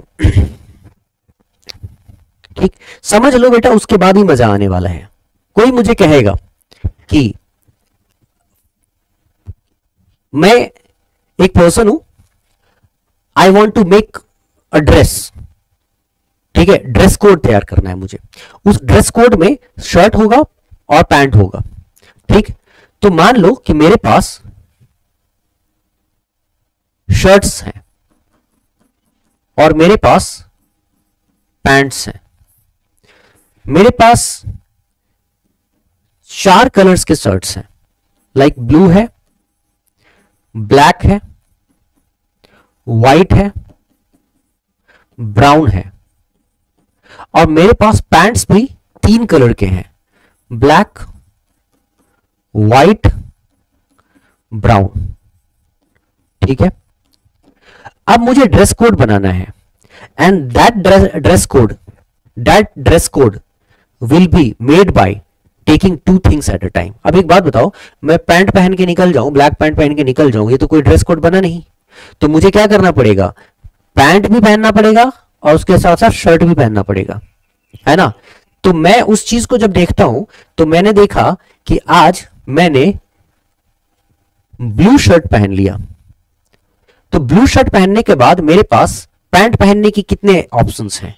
तो या तो मैं ब्लू के साथ ब्लैक पैंट पहनूं, या तो मैं ब्लू के साथ व्हाइट पैंट पहनूं, या तो मैं ब्लू के साथ ब्राउन पैंट पहनूं. 3 ऑप्शंस हैं.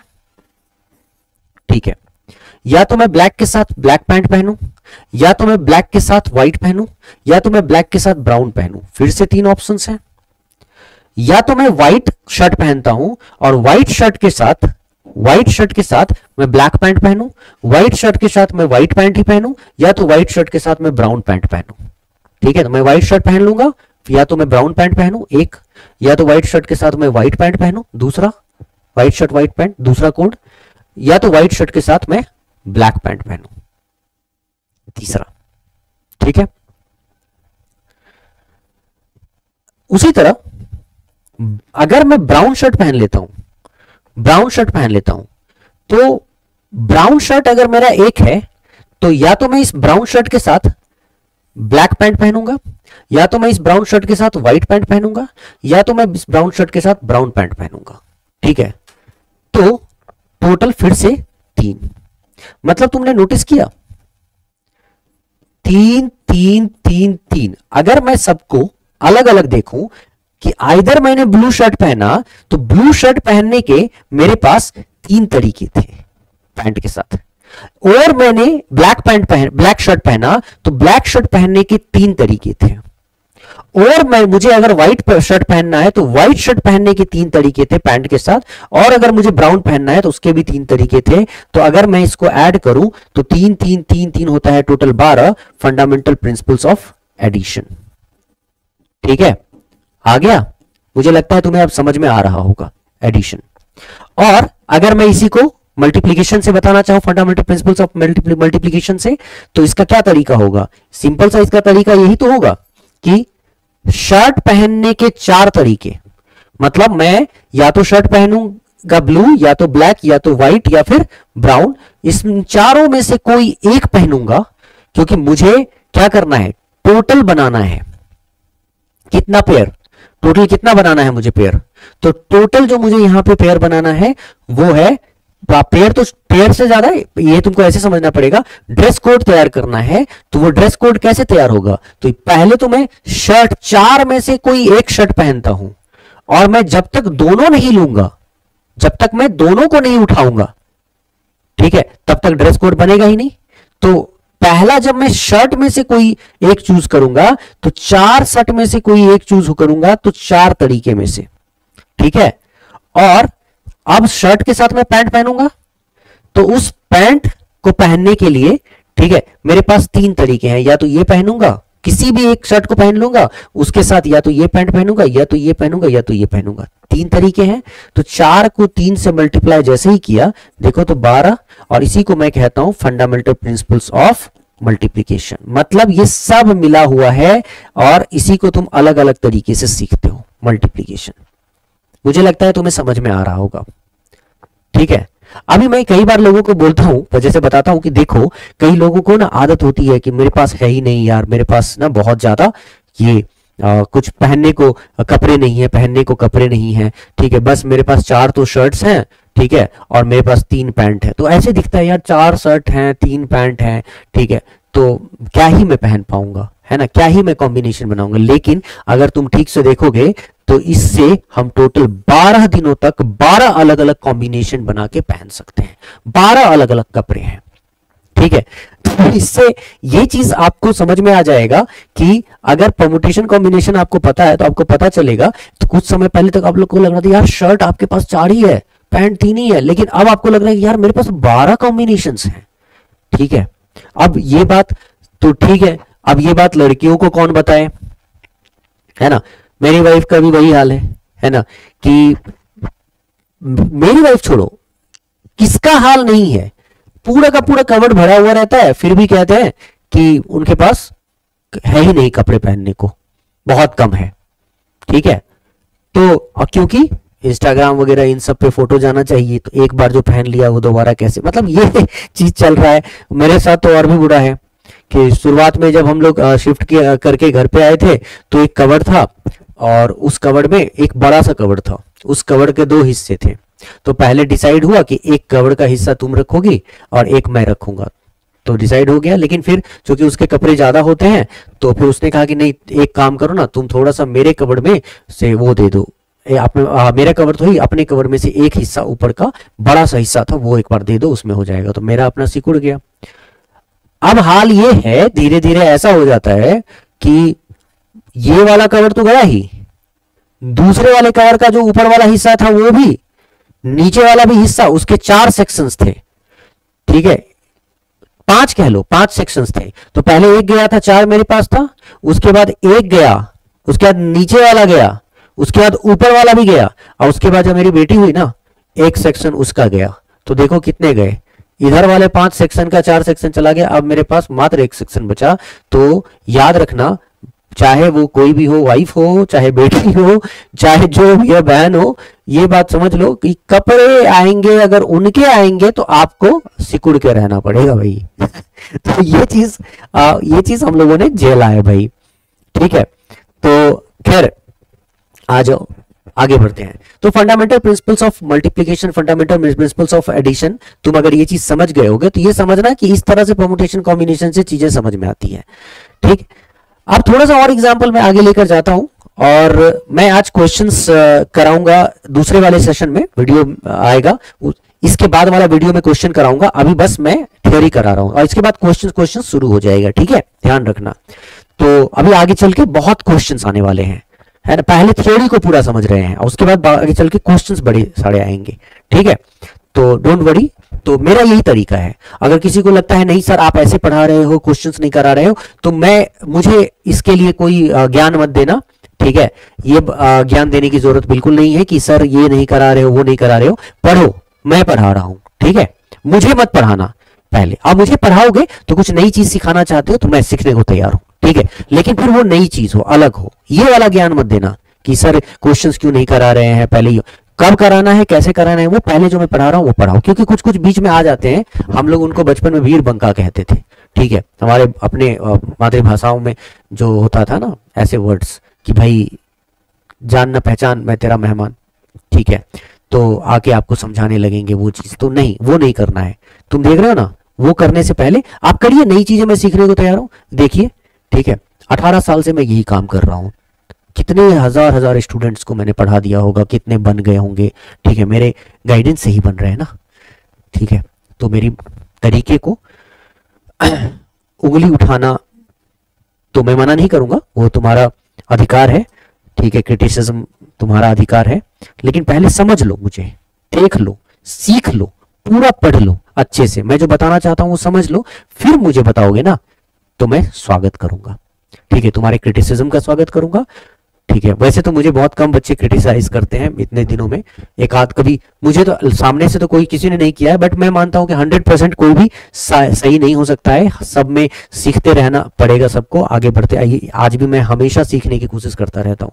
तो क्रिटिसिज्म का स्वागत है, लेकिन पहले पूरा देखो, सीखो जो मैं बोल रहा हूं, मेरी बातों को समझो, जब समझ लोगे और तब लगेगा तुम्हें कहीं कोई फ्लॉ है, तो जो तुम बताओगे ना, तो वो मैं अपने आप को बहुत खुशकिस्मत समझूंगा कि मुझे बताया जा रहा है किसी और चीजों को इंप्रूव करने के लिए, तो मैं जरूर इंप्रूव करने की कोशिश करूंगा, ठीक है, ये समझ लेना। ऐसे हवा में बात नहीं, हवा में बात नहीं, हवा में तुमको नहीं बात करना है, मुझे बताने से पहले आपको उतना इंफॉर्मेशन, उतना एक्सपीरियंस होना चाहिए, है ना, या उतना भी इंफॉर्मेशन नहीं तो इतना इंफॉर्मेशन होना चाहिए जो डीपली उस चीज को सोच सके और तब बात कर सके। खैर अब सुनो, एक फंडामेंटल प्रिंसिपल्स ऑफ काउंटिंग का एक ये भी कॉन्सेप्ट पूछा जाता है, कई बार पूछा क्या जाता है, मतलब समझने के लिए है कि जैसे मान लो कि ये है ना, एक रूम है, इससे तुम्हें बहुत सारी बातें क्लियर होंगी। एक रूम है, इस रूम में 5 दरवाजे हैं, 1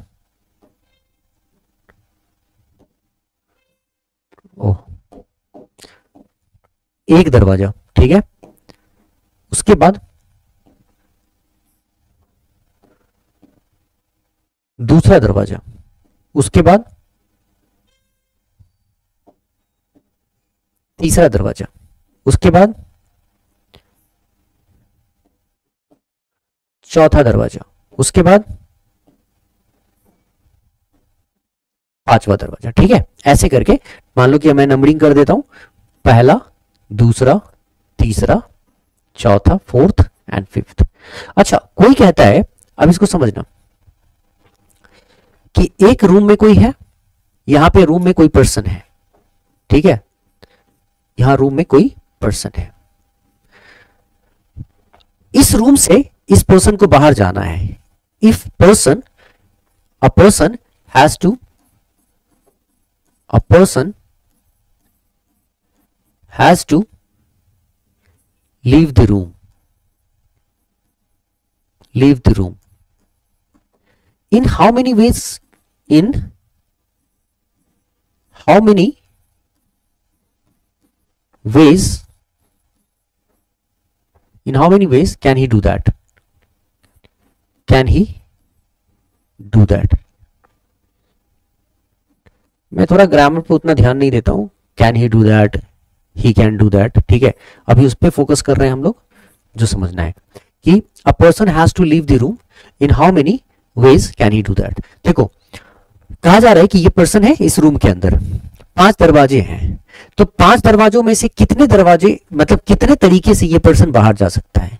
अगर ये तुमसे कोई पूछे ना, तो डायरेक्ट अगर तुमसे कोई पूछ रहा है तो तुम इसको फंडामेंटल प्रिंसिपल्स ऑफ काउंटिंग में फंडामेंटल प्रिंसिपल्स ऑफ एडिशन से बता सकते हो. कैसे बता सकते हो कि अगर ये पर्सन है, दिस पर्सन, ये या तो पहले दरवाजे से बाहर जा सकता है, either from this door, door number 1, और फ्रॉम डोर नंबर 2, और फ्रॉम डोर नंबर 3, और फ्रॉम डोर नंबर 4, और फ्रॉम डोर नंबर 5.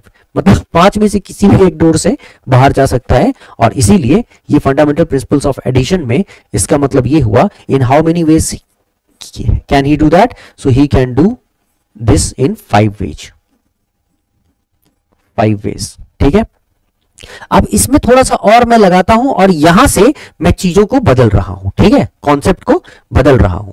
और ये आज इस सेशन का एक लास्ट एग्जाम्पल है समझने के लिए, और इसके बाद एग्जाम्पल्स अलग तरह का, इसके बाद क्वेश्चन के साथ एग्जाम्पल्स आना शुरू हो जाएगा. ठीक है, क्वेश्चंस आएगा, फिर एग्जाम्पल्स वगैरह आएंगे. अब यहां चीजों को समझना, मैं परम्यूटेशन, कॉम्बिनेशन और फंडामेंटल प्रिंसिपल्स ऑफ एडिशन सबको एक कर रहा हूं. ठीक है, फंडामेंटल प्रिंसिपल्स ऑफ एडिशन.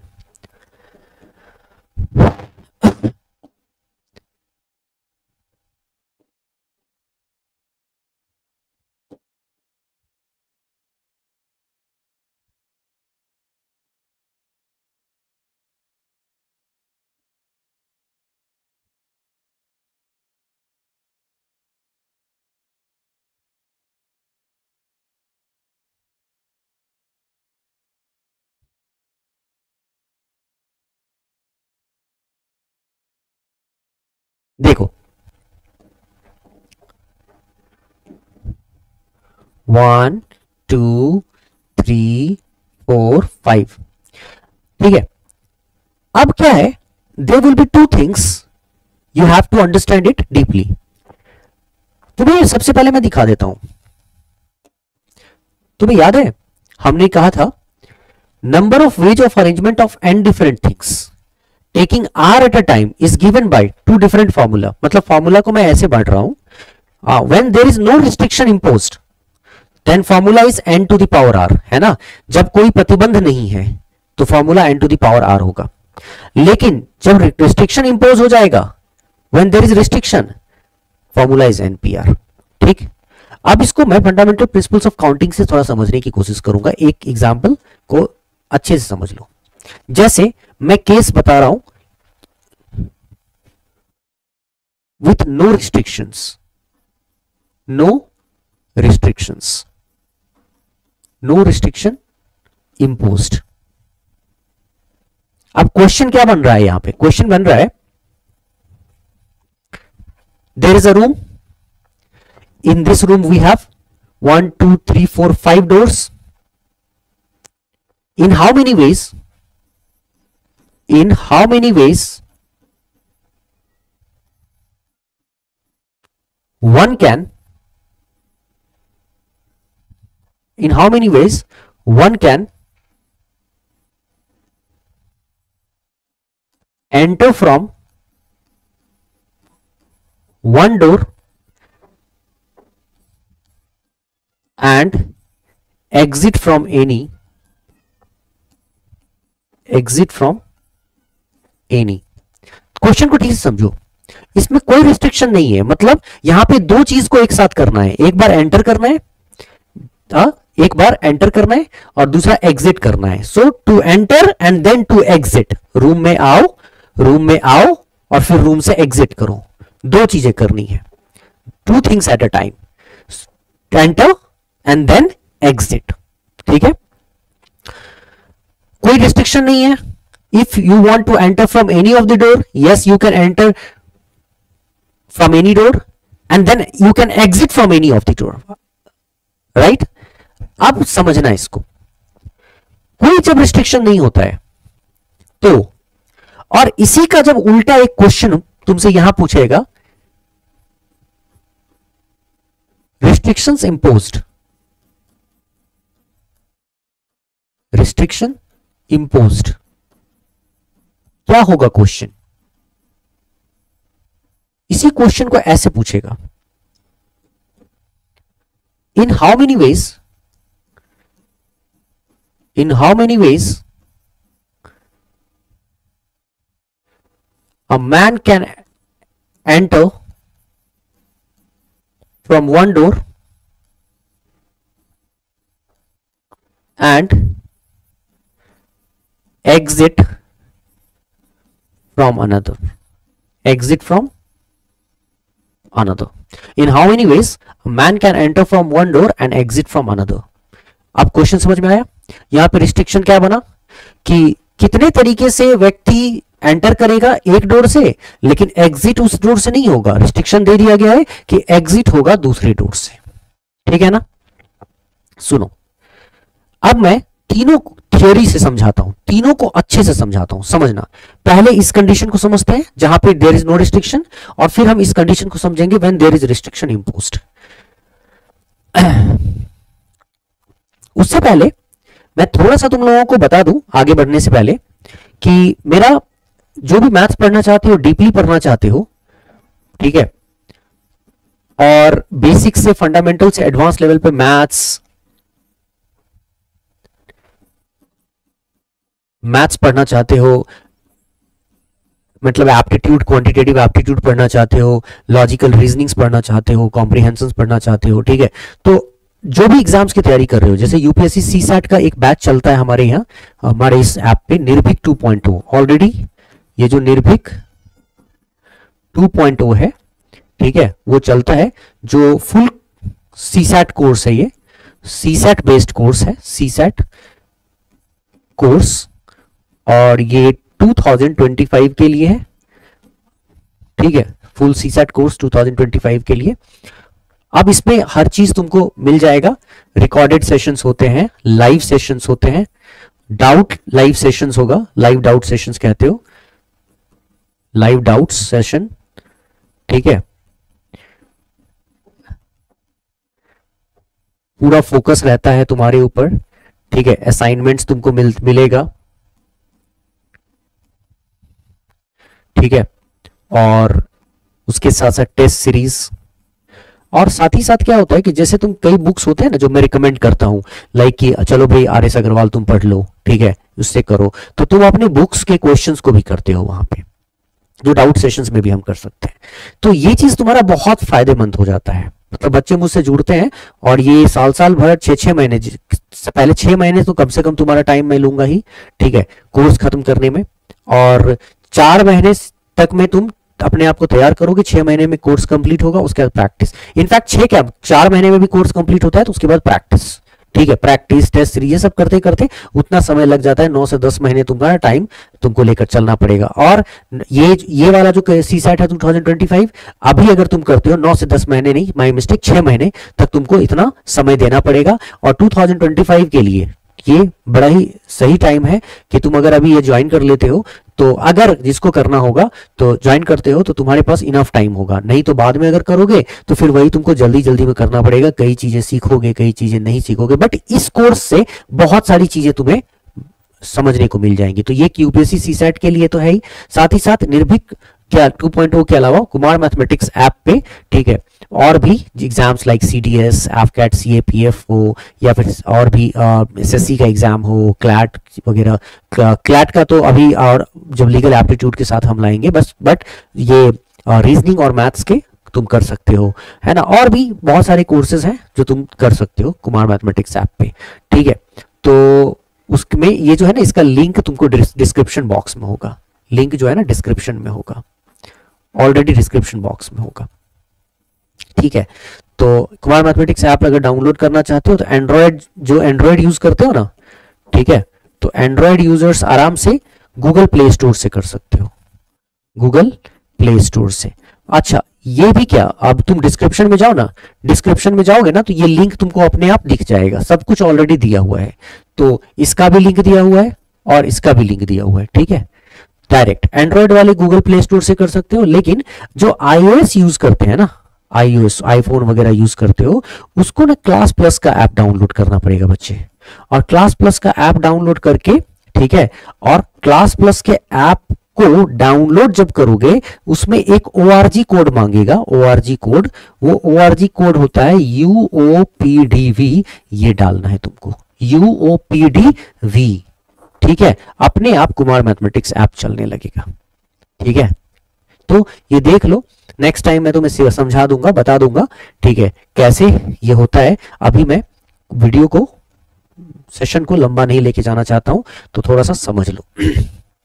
काफी लंबा वैसे हो भी गया होगा, 1 घंटे से ऊपर हो गया होगा, या 1 घंटा के आसपास हुआ होगा, लेकिन इसको समझना जरूरी है, इसलिए इसको समझते हैं। लास्ट में तुम्हें थोड़ा सा दिखा दूंगा अगर जरूरत पड़ेगी तो, ठीक है। देखो बेटा, इन how many veg one can enter from one door and exit from any, मतलब एक तो एंटर करना है, जब रिस्ट्रिक्शन नहीं हो रहा है तो क्या होगा। तो देखो सबसे पहले क्या होता है, कोई पर्सन, ठीक है, यहाँ पे ये पर्सन है और ये पर्सन, इसको एंटर करना है, ठीक है। तो या तो वो फर्स्ट डोर से एंटर करेगा, जब वो फर्स्ट डोर से एंटर करेगा, ठीक है, तो when he enters from first door, now he is free to exit from any of the door. तो अगर वो एग्जिट करेगा तो इधर से भी एग्जिट कर सकता है, इधर से भी कर सकता है, इधर से भी कर सकता है, इधर से भी कर सकता है, और इधर से भी कर सकता है, कहीं से भी कर सकता है। So in how many ways this person can enter from one door and exit from any of the 5 doors, मतलब कि इस पर्सन को 5 अलग अलग डोर मिलेंगे। पहला डोर मिलेगा एंटर करने के लिए, और जब एंटर कर जाएगा तो 5 डोर में से किसी भी डोर से बाहर आएगा। तो तुम कहोगे कितने तरीके से, ठीक है, ये अंदर जाएगा और उससे बाहर आएगा। तो सबसे पहले अगर वो डोर नंबर 1 से एंटर करता है, तो अगर वो डोर नंबर 1 से एंटर करेगा तो 5 के 5 डोर में से किसी में से वो एग्जिट कर सकता है। इसीलिए when he enters from door number 1 he will exit from 5। So in how many ways he can enter from door number 1 and exit from any of the 5। So there are 5 ways, ठीक है। मतलब जब आप door number 1 से enter करोगे, ठीक है, और जब डोर नंबर 1 से एंटर करने के बाद आप एग्जिट करोगे 5 में से किसी, तो 5 में से किसी भी डोर से एग्जिट करोगे तो 5 वेज में करोगे। तो इसका मतलब this will give you 5 ways. ये कब होगा, जब डोर नंबर 1 से करोगे, डोर 1 से करोगे। अच्छा, डोर 2 से करोगे तो डोर 2 से करोगे उसी तरह, 2 से एंटर किया and now you have entered, you will exit from any of the 5 door, 1 2 3, इससे कर सकते हो। मींस डोर 2 से एंटर किया, लेकिन तुम निकल रहे हो डोर नंबर 1 से, पहले दरवाजे से निकलोगे। तो एक दरवाजे से दूसरे सेकंड नंबर के दरवाजे से तो एंटर कर गए रूम में, एंटर कर गए रूम में। अब हम जो एग्जिट करेंगे, या तो डोर नंबर 1 पहले वाले दरवाजे से एग्जिट करेंगे, या तो डोर नंबर 2 दूसरे वाले से करेंगे, या तो डोर नंबर 3 से करेंगे, या तो 4, या तो 5। तो 5 तरीके से फिर से हो गया। तो डोर नंबर 2 से अगर एंटर करोगे तो 5 वेज में तुम एग्जिट करोगे, क्योंकि कोई रिस्ट्रिक्शन नहीं है तुम्हारे ऊपर, ठीक है। उसी तरह जब डोर नंबर 3 से करोगे इधर से एंटर, तो भी तुम्हारे पास 5 वेज होगा। डोर नंबर 4 से करोगे, ठीक है, डोर 3 से भी 5 वेज। डोर नंबर 4 से अगर यहां से एंटर करोगे तो भी 5 होगा, ठीक है, और डोर नंबर 5 से करोगे तो भी 5 होगा, ठीक है। टोटल कितने हो गए, टोटल हो गए 25 वेज। इसको क्या कहोगे तुम, तो इसको तुम कहोगे फंडामेंटल प्रिंसिपल्स ऑफ काउंटिंग का एडिशन। मतलब मैं इसको शॉर्ट में कहूंगा फंडामेंटल प्रिंसिपल्स ऑफ एडिशन, ठीक है, एडिशन। अच्छा, अब अगर मैं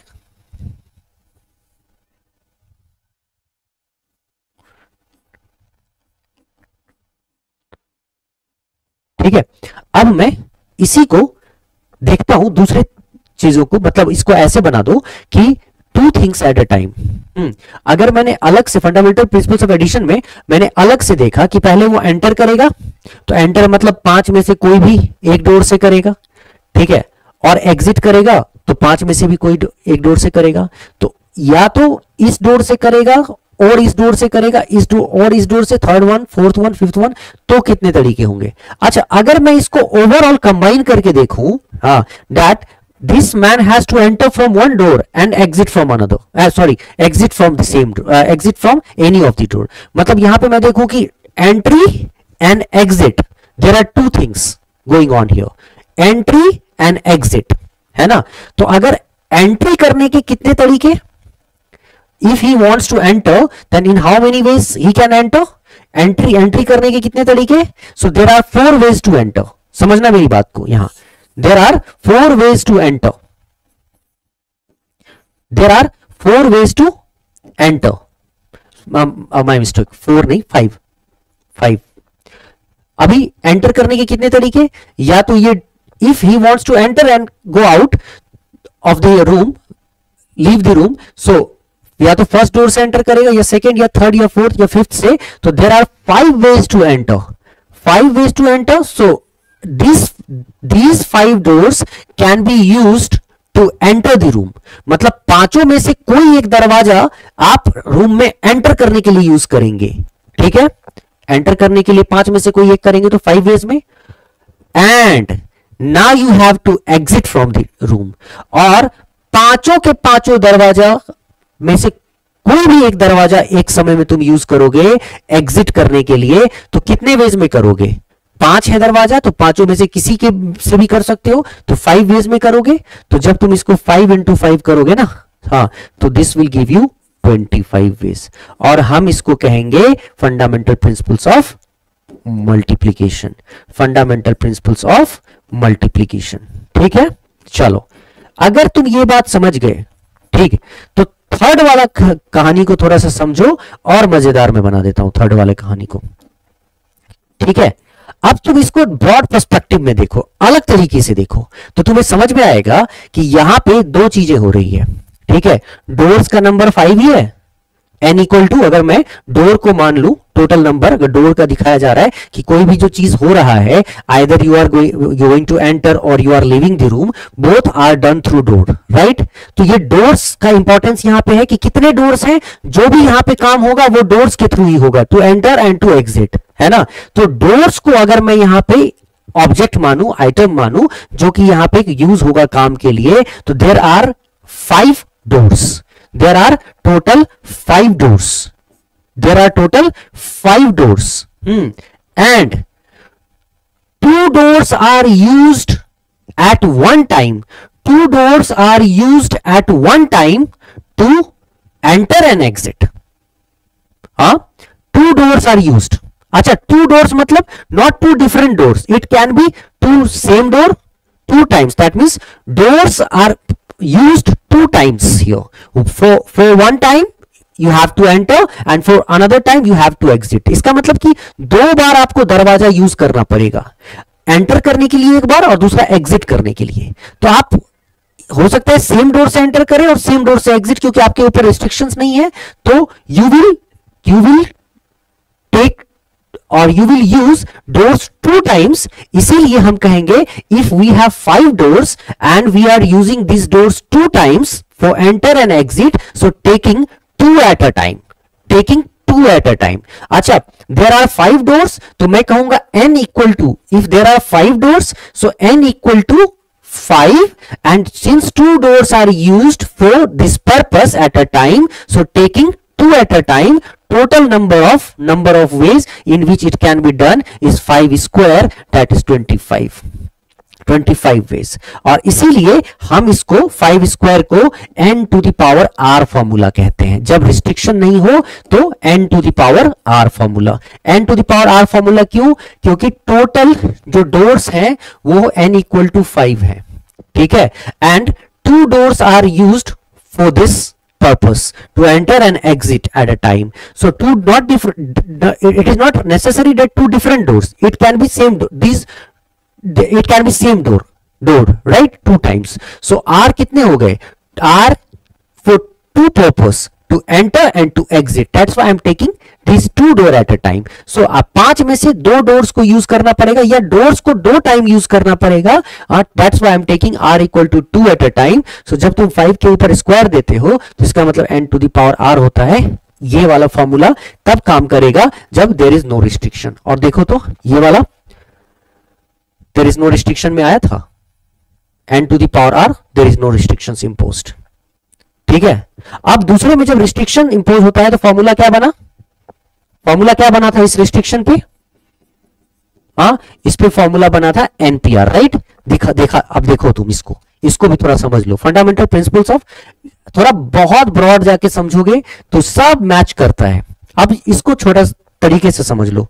अब ये चीज था क्या, जब तुम्हारे पास रिस्ट्रिक्शन है, राइट, तो तीनों कॉन्सेप्ट को फिर से हम एक बार देखते हैं। जब रिस्ट्रिक्शन होगा then you have to enter from one door and then exit from another, right, you have to enter from one door and exit from another. तो मान लो कि जिस डोर से तुम एंटर किए हो, अब उस डोर से तुम बाहर नहीं जा सकते हो। अगर तुम डोर नंबर 1 से एंटर किए हो तो डोर नंबर 1 से बाहर नहीं जाओगे, तुम डोर नंबर 2, 3, 4, 5 में से किसी से बाहर जाओगे। तो एक रिस्ट्रिक्शन इंपोज हुआ है कि जिससे एंटर करोगे उससे बाहर नहीं जाओगे। तो अगर तुम देखो तो if you are going to enter from door number 1, so door number 1 is close for you to exit, from where you can exit, through which door, through this door you can't exit. ठीक है, तो अगर if you enter from door number 1, so in how many ways you can enter from door number 1 and exit from the another door. So door number 1 is closed, so you are left with 1, 2, 3 and 4 doors. So if you are going to enter from door number 1, then you have 4 ways to exit from door number rest of the door, remaining doors. तो जब आप door number 1 से enter करोगे और exit करोगे किसी भी door से, तो कितने तरीके से ये पूरा का पूरा काम होगा कि एंटर किया और फिर एग्जिट किया? 4 तरीके से होगा, क्योंकि तुम डोर नंबर 1 से एंटर किए, 4 तरीके से तुमने किया। उसी तरह जब तुम डोर नंबर 2 से एंटर करोगे तो अब डोर नंबर 2 से बाहर नहीं जा सकते हो। अब तुम जा सकते हो, लेकिन डोर नंबर बाकी सब बचे हुए, तो डोर नंबर 2 से नहीं जा सकते हो, डोर नंबर 1, 3, 4, 5 से जा सकते हो। 4 तरीके फिर आ जाएंगे। ठीक है, तो ये 4 होगा। और उसी तरह जब डोर नंबर 3 से कर सकते हो तो 3 बंद हो जाएगा, बाकी सब से जा सकते हो, फिर 4 तरीके। डोर नंबर 4 से भी एंटर करोगे then you can not exit from door number 4, तो बचा क्या? 1, 2, 5 एंड 3, तो इसके भी 4 तरीके। And then if you are going to enter from door number 5, उसके भी 4 तरीके। 4, 4, 4, 4, 4, इट इज 20 वेज। इसको क्या कहोगे? फंडामेंटल प्रिंसिपल्स ऑफ, मैं तुम्हें बता रहा हूं कि समझना इसको, फंडामेंटल प्रिंसिपल्स ऑफ एडिशन, इसको मैं कहता हूं फंडामेंटल प्रिंसिपल्स ऑफ एडिशन। सब मिला जुला है। बहुत से बच्चे मुझसे पूछते हैं परम्यूटेशन कॉम्बिनेशन में कैसे समझेंगे, कैसे क्या समझेंगे? सब मिला जुला है, तुमको समझना पड़ेगा, धीरे धीरे ही समझ पाओगे तुम इसको। ठीक है, अच्छा अब यही चीज मल्टीप्लीकेशन में देखो, तो मल्टीप्लीकेशन में if one has to enter, आप 2 चीजों को समझो, पहले तुमको एंटर करना है और फिर तुमको एग्जिट करना है। तो एक बार अगर तुम एंटर कर जाते हो, मान लो डोर नंबर 1 से एंटर करते हो, ठीक है, या तुम डोर नंबर 2 से एंटर करते हो, या फिर तुम डोर नंबर 3 से एंटर करते हो, या तो डोर नंबर 4 से, या फिर डोर नंबर 5 से, तो 5 में से किसी भी डोर से एंटर करोगे तुम, तो 5 में से किसी भी डोर से अगर तुम एंटर करोगे तो कितने वेज में करोगे तुम? 5 वेज में, 5 वेज में। अब एक बात बताओ, you are going to enter from any of these 5 doors, so for entry purpose you have 5 options। मतलब अगर तुम एंटर करना चाहते हो तो तुम्हारे पास 5 ऑप्शंस हैं एंटर करने के, किसी भी डोर से एंटर करो 5 वेज में। लेकिन जब तुम किसी एक डोर से एंटर कर गए हो तो तुम्हें क्या रिस्ट्रिक्शन दे दिया गया है ना कि जिससे एंटर करोगे उससे एग्जिट नहीं करोगे। तो एंट्री के तो तुम्हारे पास 5 ऑप्शंस थे, लेकिन एग्जिट के समय अब तुम्हारे पास 5 नहीं रहेगा, एग्जिट के समय 4 ही रहेगा, क्योंकि एक डोर से तुम ऑलरेडी एंटर कर चुके हो। तो एग्जिट का, एंट्री का ये, एग्जिट का 4, 5 और 4 मल्टीप्लाई किया तो एंट्री और एग्जिट दोनों मिला के कितने वेज हो गए? 20 वेज हो गए। इसको क्या बोले हम? अगर बोलना चाहते हो तो क्या बोले इसको? क्या फंडामेंटल प्रिंसिपल्स ऑफ मल्टीप्लीकेशन बोल देते हैं, फंडामेंटल प्रिंसिपल्स ऑफ मल्टीप्लीकेशन। ठीक है, मल्टीप्लीकेशन। और अब तीसरे को समझोगे तो ऐसे समझो कि जैसे मैंने यहां पे बताया था ना, रिस्ट्रिक्शन में n = 5 डोर्स हैं और 2 डोर यूज करना है, एक एंट्री पर्पस के लिए और दूसरा एग्जिट पर्पस के लिए। लेकिन रिस्ट्रिक्शन है कि जो डोर तुमने यूज कर लिया एंटर करने के लिए, अब वो डोर एग्जिट के लिए नहीं होगा। तो उस कंडीशन में तुम्हारे पास 5 डोर है। ठीक है, 5 डोर है, और मैं थोड़ा सा इसमें कलर बदल देता हूं ताकि ध्यान रहे।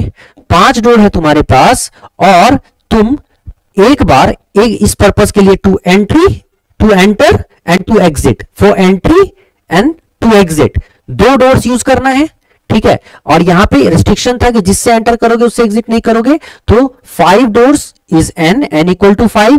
p अरेंजमेंट का केस है, ठीक है, अरेंजमेंट का 5p r means 2 at a time. 2 क्यों? क्योंकि 2 doors will be used, 1 for entry and another for exit, ठीक है। सो 5p2, अच्छा ये सिलेक्शन से भी दिखा सकते थे कि 5 में से कोई डोर सिलेक्ट करोगे तो 5c2 से करोगे, और फिर जो डोर तुम सेलेक्ट करोगे ना 2, उसमें से भी तो चेंज कर सकते हैं ना, अरेंज कर सकते हैं 2 फैक्टोरियल, तो बात तो वही हो गई 5p2, है ना। तो 5p2 देखो तो 5 factorial upon 5 minus 2 3 factorial, 5 factorial 120, 3 factorial is 6, देखो तो 20 वेज आ गया।